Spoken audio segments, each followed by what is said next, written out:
আমি এখনো তাকে নিয়ম করে ভালোবাসি, তাকে মনে করেই হাসি। তার ছবি দেখতে দেখতেই ঘুমিয়ে পড়ি। ঘুম ভেঙে গেলে আমি আজও তার নিঃশ্বাসের শব্দ অনুভব করি। আবার তাকে ভাবতে ভাবতেই ঘুমিয়ে পড়ি। চোখ খুলে মোবাইল হাতে তার ছবিতে চোখ রাখি। তার মুখের হাসি দেখে নতুন একটা দিনের শুরু করি। দৈনন্দিন কাজকর্মের ফাঁকে নিয়ম করে তার ছবির সাথে কথা বলি। এমনকি রান্নায় লবণ বেশি হলেও তার নিকট নিজের নামে অভিযোগ করি।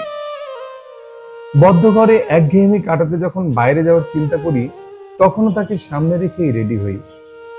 কখনো কখনো তাকে জিজ্ঞাসা করি, আজ কি রঙের জামা পরবো।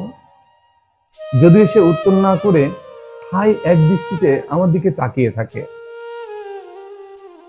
অমনি আমি বিরক্ত হয়ে বলি, ধুর ছাই, তোমায় কিচ্ছু বলতে হবে না, তুমি তো সেই লাল সাদায় আটকে যাবে, আমি বরং কালোতেই শান্তি পাই। এভাবে তার সাথে বকবক করে আমি বেরিয়ে পড়ি। শহরের রাস্তায় কত মানুষ, কত শত মুখের ভিড়ে তার শূন্যতা বুকে নিয়ে আমি রোজ ঘুরে ফিরে ঘরে ফিরি। খুব ক্লান্ত শরীরে বিছানায় গা এলে দিয়ে আমি সেই স্থির ছবিটাকেই আবার ঘরে ফেরার কথা বলি। সে আবারও নিশ্চুপ থেকে আমার ক্লান্ত মুখের দিকে এক দৃষ্টিতে তাকিয়ে থাকে। এভাবেই দিনের পর দিন সে এক অদৃশ্য মায়া হয়ে আমার মাঝে বিরাজ করে, আর আমি তার মাঝেই আটকে থাকি।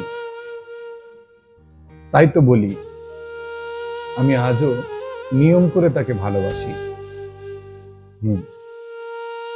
নিয়ম করে তাকে ভালোবাসি।